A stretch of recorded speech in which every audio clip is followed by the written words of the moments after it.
دا زموږ د ملګري په خانوزي بازار کې دا کوم تاړان روډ چې دی دالته د ډېر فرش مال دی، کوټونه دي، ډېر ښه کوټونه دي، تقریبا نوي دي. نو سړی که څه کباړي ورته ویلی نه شي.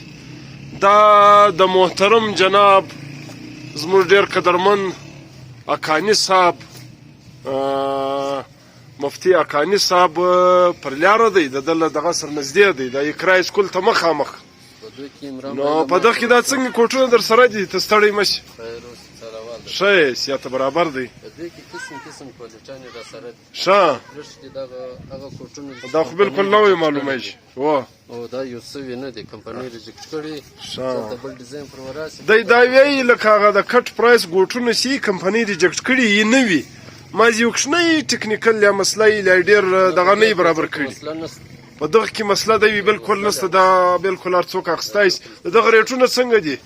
دا د لې چلو په 1500 روپۍ. 1500 او فاینل. ښه صحیح.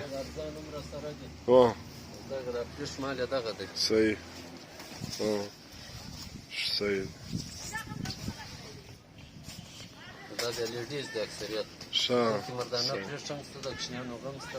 ښه دا مطلب د زنانو غم کې شته، دغه کوچنیانو غم پکښې شته.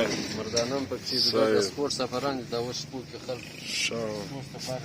دا ښه پر صحیح. تا ول دا بالکل بس دی دي لکه د ده او د نوي یو فرق نشته، ګوانه وایي. او صحیح. دغه چې اوس په مال کې دا تر 5000 6000 کم نه دي. دا خو ښه دغه دی، دا خو ښه پر دی بالکل. څه په دې کې له ما تقریبا 10 پیسه راسره دي. 10 پیسه به مې راسره دي. ماشاءالله صحیح. د دغې ورځې ریټ څنګه دی؟ په څو دي اندازن دا کوټونه؟ سپورټ سافر چې دی تقریبا هغه دغه والا په 500 چلو، او دغه د نور چې دی دغه په 500 دي. ښه هغه بیا په 200 په 250 ورته. دا کم نوي ځوانان چې د دغو دپاره خصوصي دا سپورټ سافر دلته پیدا کېږي چې ډېر سپک مګر دی ګرم. نو دی وایي دا ښه اپر دلته له 500 یې واخلي بیا 700-800 وینې. ښه شی چې دا کم ته بل ځای کې د برینډ غاښې دي، د برینډ شیان دا انتهایي ډېر ګران دي. نو دلته په ښه ریټ دي. دا زموږ ملګری دی، نو دا ښه سامان راوړی دی، ښه مال دی. نو باید چې وراسئ. دا دکان چې دی دا د محترم جناب اکاني صاحب له مدرسې سره دی او اقرا سکول ته مخامخ. نو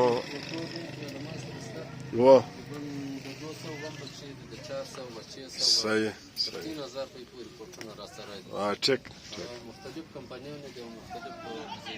صحیح. ټیک ټیک مهرباني.